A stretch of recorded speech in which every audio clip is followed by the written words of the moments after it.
Welcome to the Minimalist CEO Podcast with Nate Lindquist. Nate created the Minimalist CEO method to help business owners redefine and grow their businesses by finding new demand in places they never thought to look, where there's no competition. By following his opposite thinking strategy, Nate's coaching clients have grown their business up to 40% in just 2 months and created tens of millions of dollars in revenue. Nate himself has launched more than 140 businesses. On the show, Nate interviews successful business owners and experts who share the secrets you can use to have a better business and a better life. Hi, everyone. This is Nate Lindquist, and welcome to the Minimalist CEO Podcast. Welcome back to another episode, and I'm excited that you're here. What's also great is our guest, and I know I say that every time, but every time I mean it. This time specifically, we're talking about a leader for women-owned businesses, and you're going to hear more from her, what she's done in that space. So she's a mentor, a teacher, but also on top of that, she has a minority-owned business, and actually 2 of them. She gives a bunch of her time to the community, and so people call her for advice all the time. She owns 2 ServiceMasters that were started during this whole recession that we've been dealing with, which is awesome. It's a great time to start a business if you can find a way to make it win. So without further ado, welcome. I'm going to say your name because it's like a celebrity name. Diana Rodriguez-Zaba. Do people normally say it that way? Welcome to the podcast. Thank you, Nate. Thank you for having me. Yeah. Good to have you here. Did I overdo it on the name? No. Okay. That's how everyone says it. Wow. You walk into a room. Diana Rodriguez-Zaba.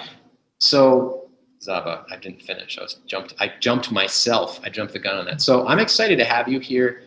We had a great little chat to begin with. I stalked some of your information online to get a sense of more of what you've done, and you're prolific. I mean, I'm seeing some features in Forbes magazine. I went down the list. I could go down the list of all the magazines that you've been in, and it's like it's not where are you, it's where aren't you. So yeah, tell us about yourself and tell us about what you're doing in business and how you got into business. And we got a lot of business owner, entrepreneur listeners. So tell us about yourself. What are you up to? Okay, well, I own a ServiceMaster franchise, and we're one of the 3rd largest franchises in Illinois. We have a pretty large footprint.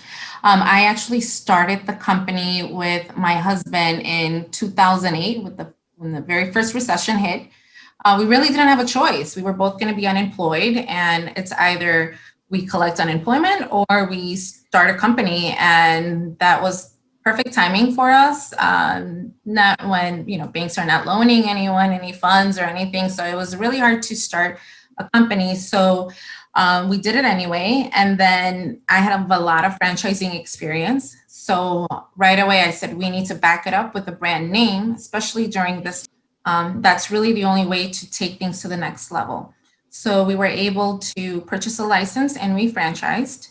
So since we've been operating since 2008, and when I started diving more into the business, I realized that there weren't too many women, that you couldn't find them online doing this kind of industry work. It was all cleaning jobs or just real quick, not to cut in too much, I just want to make sure for our listeners.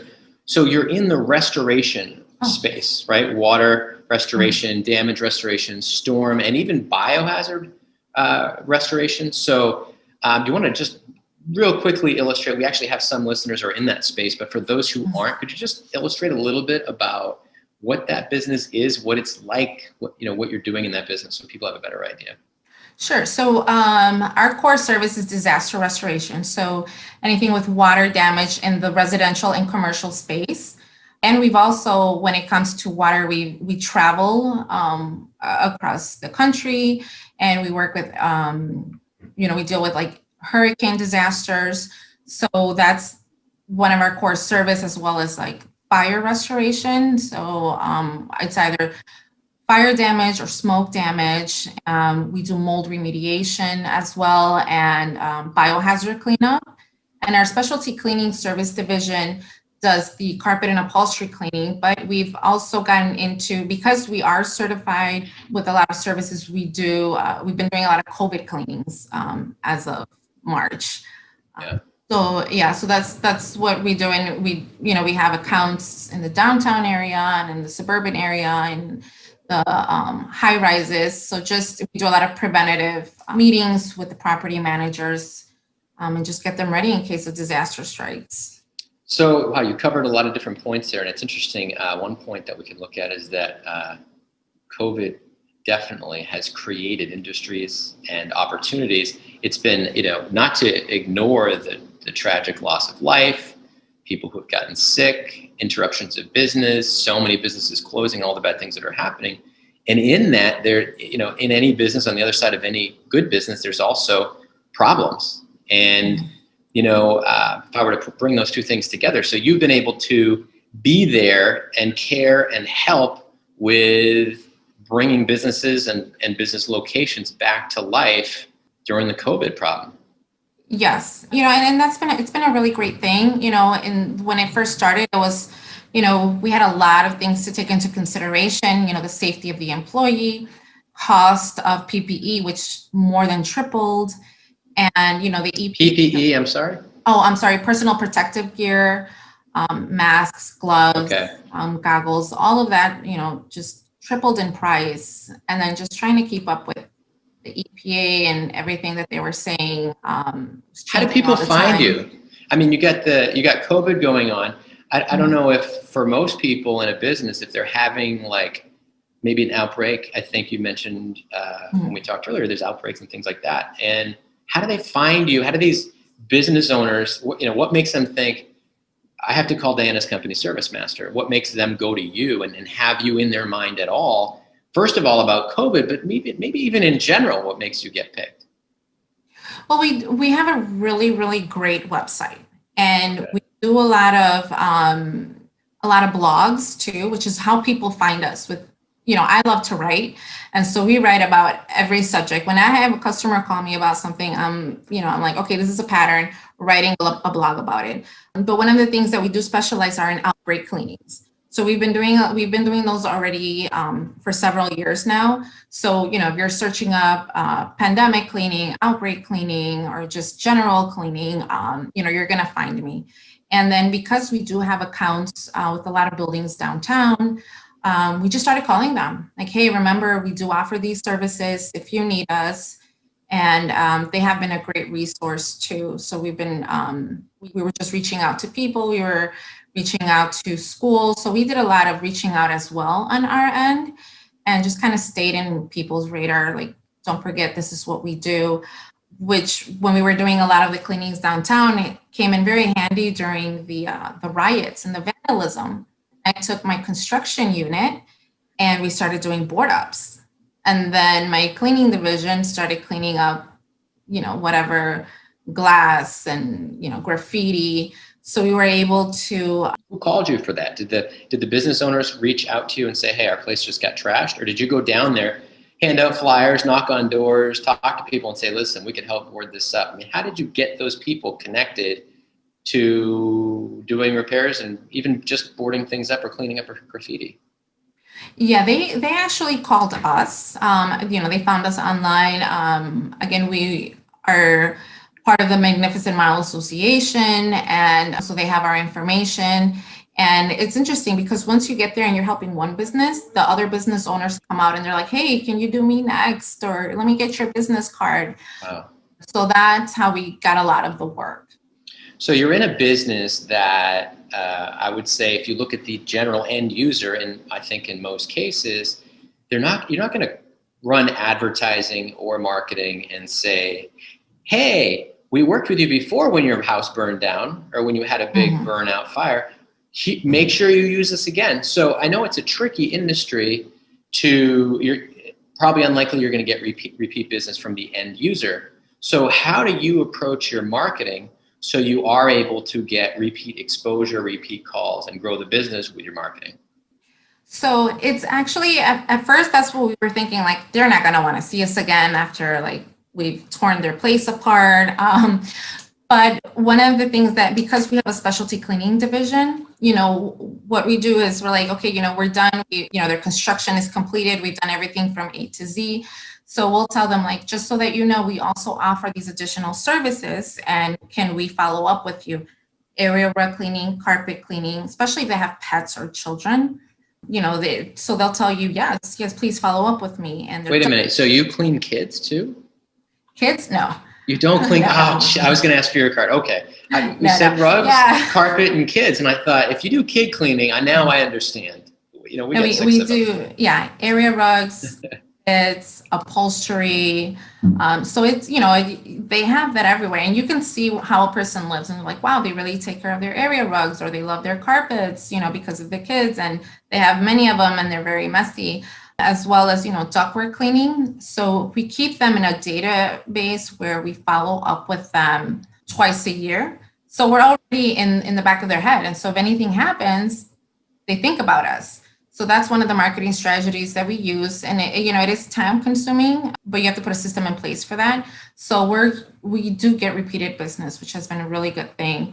So having the other services, the regular on rotation you do home cleaning, like you'll come in and clean the kitchen baseboards, floors, carpets, windows, all that kind of stuff?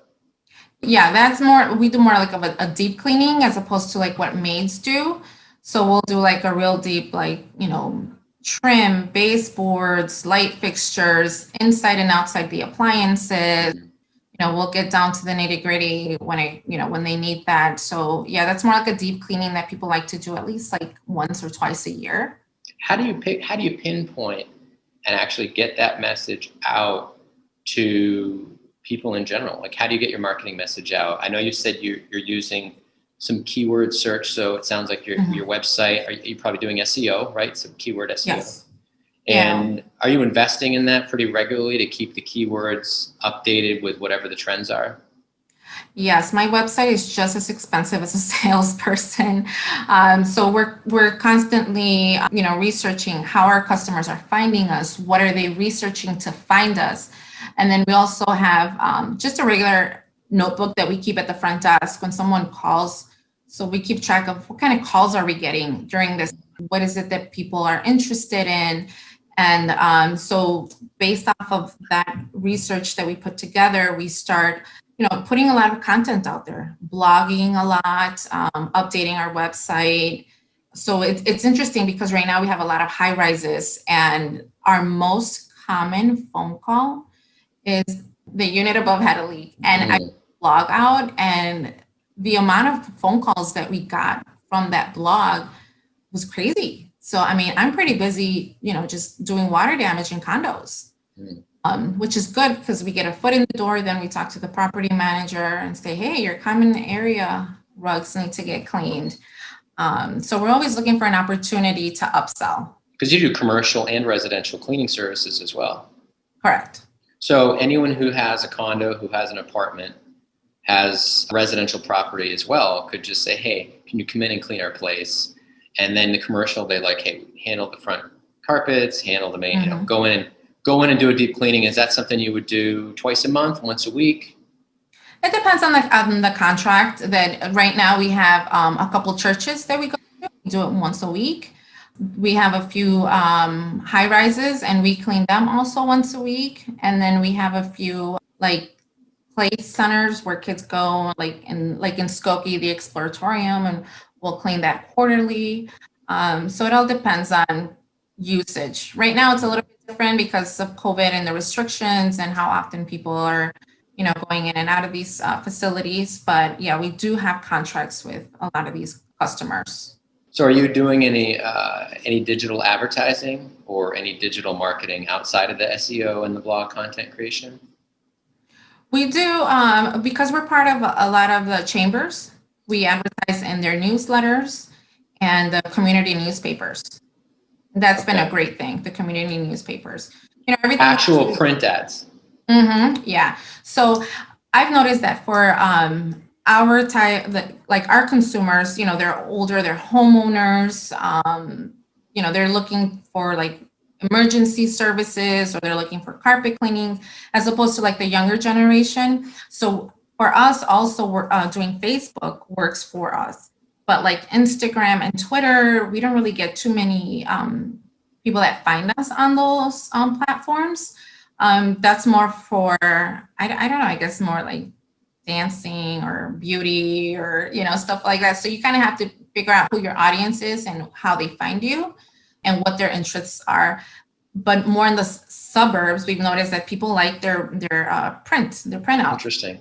So when you're running an ad on Facebook, as an example, and you're doing probably, I looked out on your Facebook page, I see some regular posts that look like they're going up, and some of them are referring to articles and other things. So if you were running an ad, what would an ad look like in your space? Is it for the cleaning services, and that's what gets the ball rolling? Yes. So we would, advertise like free deliveries on area rugs or a certain discount off of a minimum. We also, for mold remediation, we'll do ads for that, but we don't really advertise like fire and water discounts because that's not very appealing to people right now because nobody wants to have that kind of disaster. Well, you're talking about getting an ad to connect to them at a point of need right when their house is, it's like probably the least likely moment for them to be looking for your ad. But I can see how top of mind awareness is important and being in their space for other things like prevention, mold remediation. And if you were to say someone who's in business right now and they really want to just get out there and start seeing lead flow in the service space, what would you tell them to, like, maybe if you gave them like your top 3, go do this is what's made the difference for me? I would say first understand who is your audience. Who is your audience? How are they buying? Because it varies from industries. So once you know who your audience is, figure out how it is that they're buying. So, are they finding you through Facebook? Sometimes just cold calling, like where do you find their information? So it all depends on who you're targeting. And really it's picking up the phone and calling people. We're so disconnected right now, but like because of COVID and everyone's doing social media, everyone likes to text or just email. But my clients, they like an actual phone call. They want to talk to people. So that's what's worked for us. But I know for like other people that I've talked to, they're like, oh, just send me a quick text message or a quick email, staying in their face, like here's a follow-up email, here's a follow-up text message. Yeah. And then just finding out what their interests are. It does take time. It takes work and it's time consuming. But that's really the only way to know who your audience is, what their interests are, and how can you market to them. That's really good advice. I think so. In the Minimalist CEO method, one of the we have something called the 7 new demand gold mines. So the idea of getting out into a blue ocean, away from the competition, and that can be tricky in a service business where everyone thinks that what you do is the same as what everybody else does. So I would be curious, looking at those gold mines. One of them is points of differentiation. So how do you find a way to differentiate yourself and allow yourself to stand out in a specialized way so people don't think you're just like everyone else and they pick you? Yeah. You know what, that's a little challenging because we are a franchise, so they associate us with every other franchise out there. And, when we get on the phone, a lot of our sales actually is, on the phone, right? You're going to call me when you have an emergency. So, we tell our customers, they hear how we talk over the phone. So all of our employees are very well trained and knowledgeable over the phone. And I can tell you what's happening in your house. If you tell me I had a sink overflow, I can tell you almost everything that's damaged and what it looks like. So right there is just being knowledgeable and being an expert, makes them feel like, okay, this person knows what they're talking about. Well, you've done rehabbing, so you've seen when disaster strikes, you know what it takes to put it back. You've been there when someone says water got over here, or I think there's mold, but I don't know where it's coming from. So you've seen it all. Yeah. And you're able to help illustrate that so people understand like that something has to be done about that. But how are you able to, like, what is it in your marketing strategy before they call you that makes them say, hey, of all the different restoration and repair options around this neighborhood, I'm going to call Diana's company. I'm going to call ServiceMaster Restoration by Zaba. Well, a lot of the things that we hear from our customers is, we read your reviews. They're like, we like your reviews, it's a great thing. Wish we had more reviews, just people don't like to take the time out to write a good review. People like to take the time out to write a negative review. But what makes us stand out is really just like it's our reviews. And the other thing, which is really interesting that we found now, is we get a lot of calls. I saw the pictures on your website. So they like natural, raw pictures because it makes us look more like a legitimate company as opposed to like a cookie cutter is the same company as, their stock photos. We get a lot of people, you service my cousin, you service my aunt, you service my parents. They like referrals. Do you have a referral program where you ask for referrals? Yes, we do. We ask for referrals. We have a referral program. And another thing too that we've implemented, and we talk to our clients about it, we don't really advertise it, but we do it once we're on site, is I have an act of kindness policy. And our customers really like that. So it's, when our employees are at the customer's house, they have to do something nice for them to just kind of seal the deal, like towards the end when we're done, do something nice for them that makes them feel like, oh, you really went out of your way to do something nice for me. And it could be anything as small as like, hey, you got any garbage you want me to throw out? I'll throw out your garbage. Do you need me to move anything around to make it easier for you to get around? So they all, based on our client, are they a senior? Are they a mom with a lot of kids? So our act of kindness policy really helped us stand out, and they talk about it, and that's how we're able to get more referrals. Do you actually publicize your act of kindness policy in your marketing and on your website so people can read about it? I should. I haven't, but I should. It's more like an inside thing, At one time, and I have to talk to some of my employees about it because one time I was calling one employee and I couldn't get a hold of him, and he's like, "I'm walking their dog." I'm like, "Oh my gosh." That's a really good story. Yeah. I guess what's best about that is the customers are going to notice whether you publicize it or not, and that's going to impact the reviews. So I think intentionally saying, hey, if you wouldn't mind putting a review out, good, bad, or ugly, we just want people to know what it's like working with us. So yeah, being intentional is important about that. So, okay, I want to go all the way back real quick. You said at the beginning of this interview, which I think is pretty telling, I had the choice to either accept unemployment, I think is what you said, right? Yes. Or open a business, and you opened 2 ServiceMasters. So yes. Not only did you not go out and say, hey, I'm just going to kind of do the poor me thing and sit back and wait for things to get better, which some people in the circumstances, like things are rough, so no criticism there. But from the recession, how do you make that decision and then go get a license for ServiceMaster? There's an investment of time, energy, there's ramp up, there's getting the first customers, getting your materials and buying it or renting space. I mean, did you have a bunch of money put aside? How did you find a way to do that under such a difficult circumstance? Yeah. We talked about it. It was like, what are our skills? What do we like doing? I've never been unemployed, and my parents really frown upon that. They're like, go get a job. I don't care what it is. So, it was like, okay, we don't have enough time. My husband's like, well, I got a van. We went to Home Depot. We bought equipment. And then I just created some flyers with the copy and paste skills that I have. And we just started, we came up with a name and we legalized it. And back then, I was 25. So, we're risk takers. We're like, let's just do it. It's going to happen. And we didn't think that it was ever going to fail. So we just started passing out flyers. And it happened we were doing it in a time where it was raining a lot. So it was like, oh, I just got your flyer and my house flooded today. And so we're like, oh, that's our first job.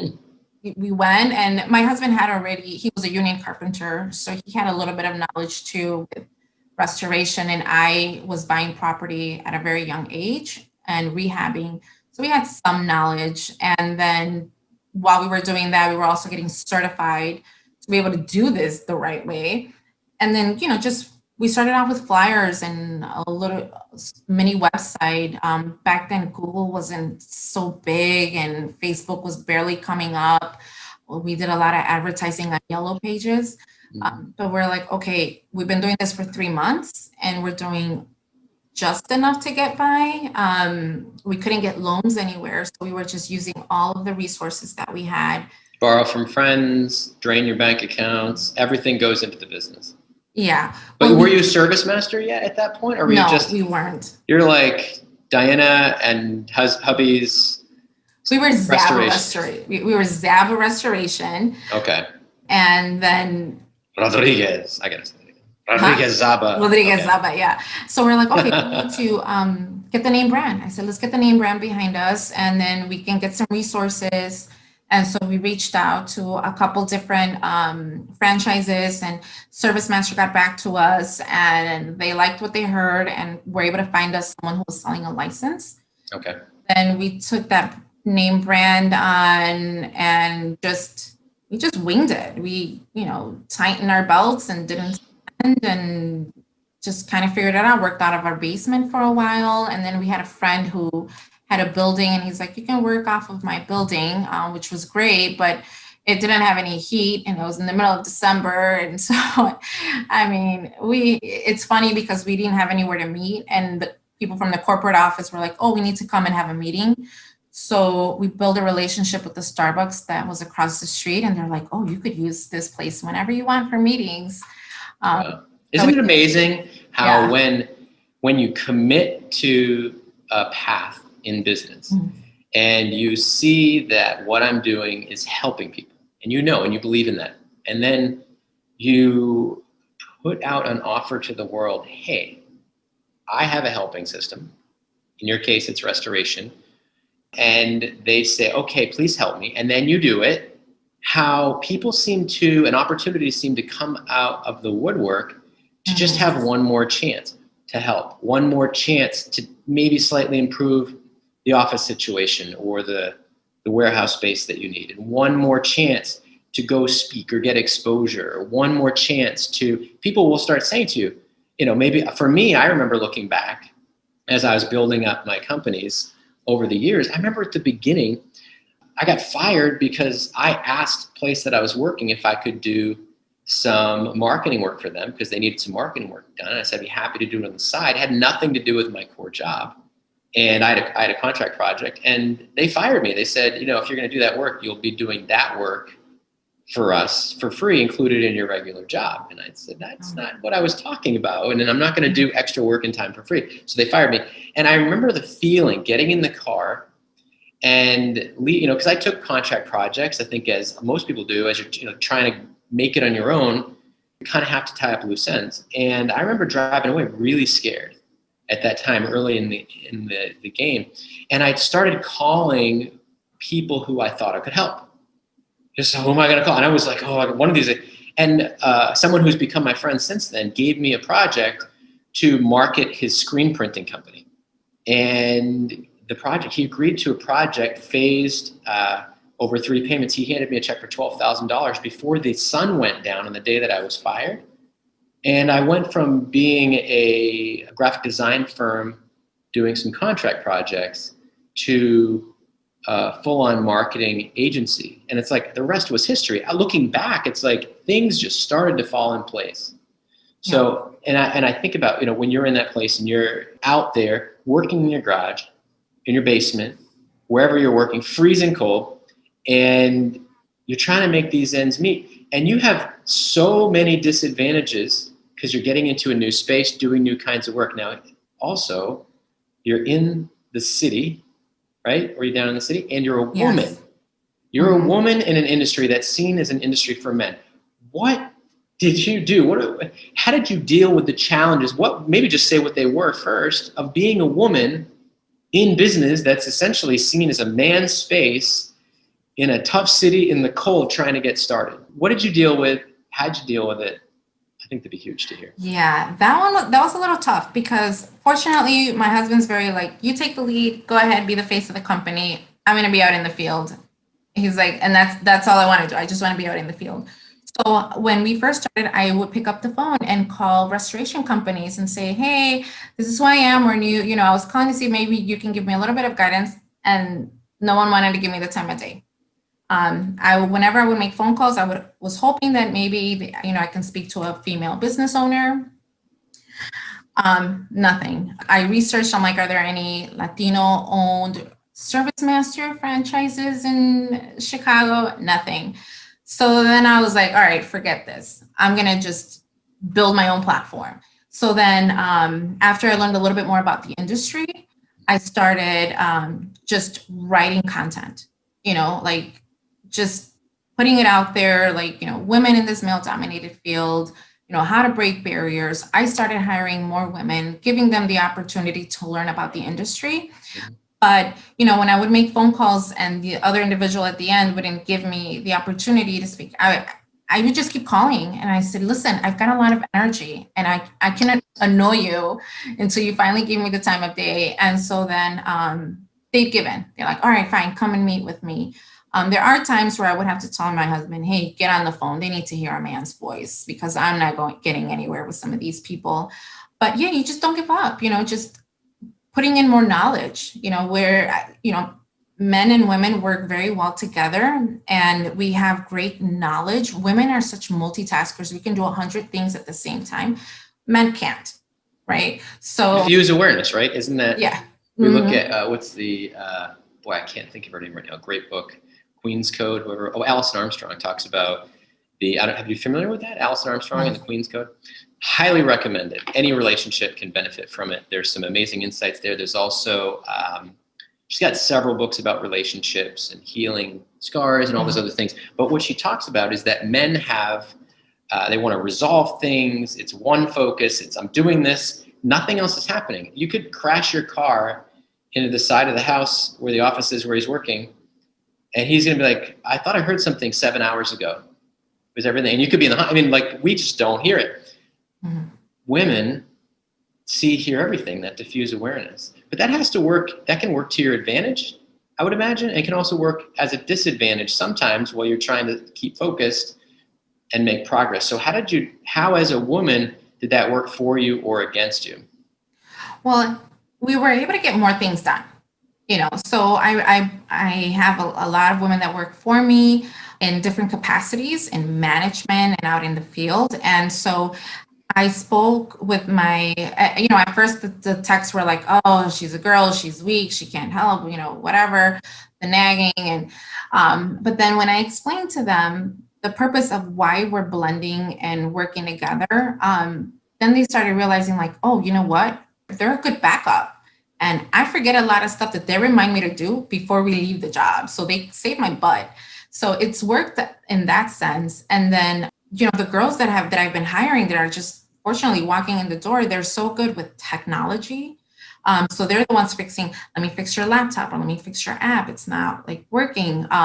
So we've been able to have that work for our office. But as far as like the operations wise, the girls they're just so good. And the guys that work with us, just let them take the lead. And so they're the ones talking to all the big guys saying like, hey, this is what's going on. This is what we need the funds for. And it's worked out. So, sometimes we do get a little frustrated with each other, but at the end of the day, it always works out. We work really well as a team. Your act of kindness policy has to work internally too, right? Yeah. Yeah. Oh yeah. They have to do something nice for each other. Yeah. So as we, I know we're over the half hour, but this has been such a great interview. And I look at just all that you've accomplished. I think about your ideal buyer of residential services. And I also think about the ideal buyer of restoration, making the decision, getting the help. And I feel like maybe your primary talking to a woman. Is that right? When there's an issue that comes up, is the majority a woman making the decision for the cleaning services, at least residentially? Residentially, yes, it is. What about restoration? For restoration, it depends. Mm-hmm. Interesting, because a lot of the women at home, let's just say you're married and you have like water damage, she's the one picking up the phone and calling like, I have a sink overflow. I'm telling my husband, and he's telling, he's like not hurrying up. Like, what do I do? And so then I can explain to them what needs to take place. But a lot of times it's women making those phone calls, which is so interesting. We have a lot of women clients We explain to them what needs to get done. They sign the paperwork. They say, okay. And, so it's really been a variety of things. But as far as like residential cleanings, yeah, we do talk more to women because, they have like their kids and their pets and they're like, I just need a deep cleaning. But usually in the household, it's women who take charge, who take control. And I think the husbands are like, no, you do it, you schedule it, you figure it out. So we deal with a lot of, that's just how it is. So we're used to dealing with them. Now, as far as I can't play this episode for my wife now because you're going to get me in trouble. Oh, you're at work again. No, we're good. But no, I think you're right. I think there's definitely a holding down the fort and a seeing all the things that need to happen for a woman in the household. And, for me, it's like, okay, I've walked by that enough times. I guess I better do something about it. But chances are 2 days before there was a plan to get that taken care of by my wife and someone's already coming to do it. She's like, oh no, don't bother now. Someone's coming for that. Yeah, we get that a lot. We get like, well, my husband said he was going to take care of it, but it's just been sitting there and now we have mold. So I'm going to do it. So we're like, okay, that's fine. We'll take care of it. But in the commercial space, we do deal with more men, more in the management side. It varies. So I want to say it's maybe more like a 60-40, 60% men. Have you been able to use that to your advantage and having a team with, it sounds like you have a number of women on your frontline team. Have you found strengths in communicating even with property managers, commercial property owners, stuff like that, investors? Have you found that there's strengths in that, women talking to men versus men talking to men? Sometimes when we have someone who's really complicated or we know this is not going to give us the time of day, then we have to bring in one of our general managers who's a man. They tell them the exact same thing we told them, but for some reason it sounds better when they say it. Our girls have a different approach. They're like, I know everything they're going to ask me, so I'm going to answer it before they ask. And then they're like, oh, okay, you kind of know. So there's a lot of easygoing people, and they're like, hey, I understand, present it, send it. So there's, it's a hit or miss. So you need to have that kind of diversity where, this person can handle it or that person can handle it. So it's a good mixture of things. And you have a good sized group of people in operations, so you have those resources. I'd be curious, thinking about advice to entrepreneurs specifically. I think one of the places I see blue collar entrepreneurs in the blue collar space, you still have to have the white collar to run the business. But one of the challenges seems to be delegation, and at what point to increase the production capability, and which point to make the investment in a new person, taking the time to get them trained. So what would be the most important, let me even back up. What's the system and the thought process that you would tell a small business owner, maybe who's breaking into your space or in the construction space or something like that, to make sure that they're not trying to do everything themselves? What's the formula to get that extra help? Well, any business isn't a one-man show. And that's what I tell people, because I have been there where I was the marketer, the secretary, the everything, and you get burnt out and you get nowhere. And it's really difficult if you ever want to scale your business to do it all yourself. So you need a team and you have to learn to trust people.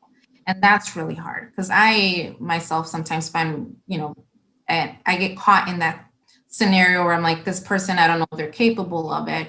So training definitely is key, but you have to build your team and explain to, tell them what is the vision, where are we going, and how are we going to scale?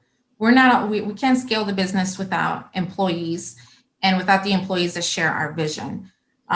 So it's providing them also with the resources to scale in those areas, but definitely bringing people on board, talking to them, explaining to them where you want to get at, what are their skill sets, because if they don't have a skill set, it's hard to teach them something. You're not going to hire this person to do marketing, but they don't know how to do marketing, because now you have to teach them everything. So it's hiring people that have somewhat of a knowledge and then them acclimating into your culture.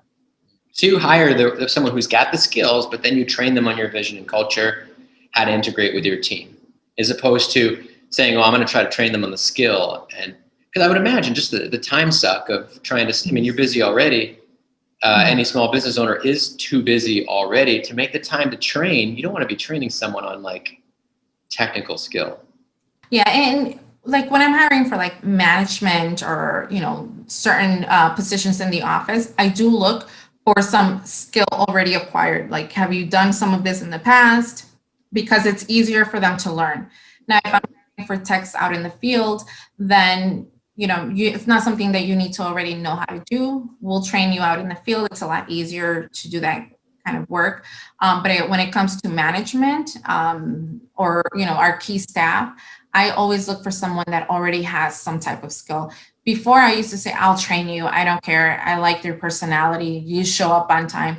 But it wasn't always working because they weren't understanding it. And when they have a skill, it helps, move the training process along a lot faster. And then that way you'll know it's going to work or it's not going to work. That makes a lot of sense. And one of the things that we also teach in the Minimalist CEO method is hire superstars only. Mm-hmm. It doesn't mean you can't have an intern program. It doesn't mean you can't have a training program for some junior members. But when it comes to the core pieces, business development, technical delivery and execution that requires some skill there, management, what we tell people is find someone who you can pay very well, who has the experience, and in many cases can do some aspect of the business even better than the owner or better than you. Because I think there's a tendency to say, let me see what I can get for a deal. Hopefully they can get by. And you see that sort of as the cost benefit battle. But what I found, and maybe, I don't know if you found this too, you get a world-class person in there who's excited about the vision, and all of a sudden the resources are there to justify the investment in that person. Have you found that? Yes, and it makes things so much easier for you because once they have that skill, they just report to you and you're like, it's great, and a little bit of input, but they take care of that. You delegate the whole task to them, and then you're just there to provide, just whatever it is that they need, whatever resources they need, but you don't have to take the time out of your day to train them. It does make things a lot easier for you to focus on other things in the business. Yeah, that's huge. It's cool that you see that too and that you commit to that. So the last question before we go, because we're going to wrap up here shortly, and you've offered so much of a boots on the ground view of what you've done to make the business go. You're involved in helping give back to your community. So could you just tell the audience how that started and why that's important to you, maybe what you're working on right now? Well, I've been really fortunate to have mentors in my life that have helped me just be where I'm at today. I've always had somebody, just showing me how to do things better, how to be a better person, a better listener, just better entrepreneur and leadership. So that's one of the things that I've always wanted to provide. So currently I'm one of the founders at Entrepreneur Institute at the DePaul University. So we bring women-owned businesses. They're probably a little bit past their startup stage, and we mentor them and we teach them about financing, marketing, sales, especially right now, like how to get through a pandemic and continue, having sustainability in your business. So that's one of the things that I'm part of, and I love it. And then I also do something with Step Up Chicago, which is mentoring high school students. Oh, wonderful. Just helping them, go to college, pick a major, and how to give back to the community. And we're actually right now purchasing, we already purchased, is a 30,000 square foot facility. And we are putting a training room in there. So we're hoping to be able to reach out to community colleges and bring in some type of training to help with, to show men and women, like the students, how to do disaster restoration. You're seeing less and less of people who want to do labor work and more people who want to work from home or start a company that they can just operate off their phone. So labor work, you're starting to see less of that. So we want to revive it and say hey, you know what, this is actually, really good work. It's fun. You learn a lot, skills that you're going to need forever, and bringing women into it because we also have our construction division and there's the design aspect. So we're still trying to put that together, but it's bringing that awareness to the younger generation. I started this when I was 25. So if this was appealing to me, I'm sure it's appealing to, the other people in that age group. And so we just want to bring more awareness and then, who knows, maybe hire some interns from there and, figure out how to get some college credits. So that's one thing that we're working on right now, and try to sell our idea to these colleges, and hopefully just keep putting more of a footprint out in the community and helping just grow the brand awareness too. Yeah, it's amazing. It's amazing that you're working directly with kids. I also, just hearing you talk about the shift where, it's because of Zoom, a lot of people going to work from home. There's been this perception of, well, I need to be productive. And if I can't go into the place where I'm supposed to work, you're listening to auto workers having to go home. You're listening to people, people who do repair work have to go home. People in construction have to go home. It's like, well, what am I going to do? I have to find a way to make a business, but there do have to be the workers who are enthusiastic about being in the trades. And we've seen contractors and people in construction, the trade schools, they're dropping in enrollment. So it's important work that you're doing in that space. The thing that we've noticed too is building up our intern program at Inspire and the Minimalist CEO has been a great way to create education programs like what you're doing. So without going into too much detail, I think if you were to take the approach of making an internship program, we worked with a bunch of universities, and they'd sit down with us, they'd come out, we'd lay out what we were doing for training and what kinds of projects they were working on. And we just had a constant flow. Hey, can you take 2 more? Hey, can you take 3 more? And there were always students in the seats. So it's a great path to take, especially when you take it from the internship perspective. You get the students who are most excited to learn from the process, especially if they can get their hands dirty and go out and do a project. And so I think that would be really helpful. And I think that what you're doing and the way that you're doing it and the way that you're giving back is such a positive message. So I'm super grateful, Diana, for you being on the podcast. And if at this point, as we wrap up, I'd just like to know if our listeners wanted to go learn more about you and connect with you, your story and what you've done from a very difficult time during the recession is inspiring, and I'm sure very inspiring not only to women but also to men. But how would listeners reach out to you if they wanted to do that, to hear from you or to ask you questions? Well, you can always reach out to me on LinkedIn. I'm pretty active on there, so it's Diana Rodriguez-Zaba, and then you can also just call me at the office. I'm always here. My website is ServiceMasterByZaba.com. And I'm always here. And so, I just give everyone your cell phone. That's no problem. No. Sure. We'll put your information in the show notes. Okay. And I don't want you to feel like you have to list all the websites, but if you have a website, you can put, perhaps, is there a general email that they can use, and then subject line, hey, I'd love to talk to Diana. Is that something they could do? Yeah, there's a contact us page, and okay. My assistant gets it. And actually, if people want to find me, they always fill that out. So she's like, this person wants to talk to you. Let me put it on your calendar. So people always find me there. That's solid. All right, cool. We'll put everything else in the show notes. We will not put your cell phone in there. Okay, yeah, and Diana Rodriguez-Zaba, this has been a wonderful interview. I'm inspired as well by what you're doing and what you've done. And I definitely hope to stay in touch. And I want to hear more about how things are going with your business. And thanks for being on the Minimalist CEO podcast. Yeah, well, thank you for having me. This was great. Thank you so much. Absolutely. This is Nate Lindquist with the Minimalist CEO podcast. Thanks again for listening. Again, check out those show notes. See what Diana is up to with her business. She, again, is president of ServiceMaster Restoration by Zaba. And very inspiring interview. So take a note of it. You're looking to start a business, go get some advice from her. And we will be back in the next episode. Thanks for joining us.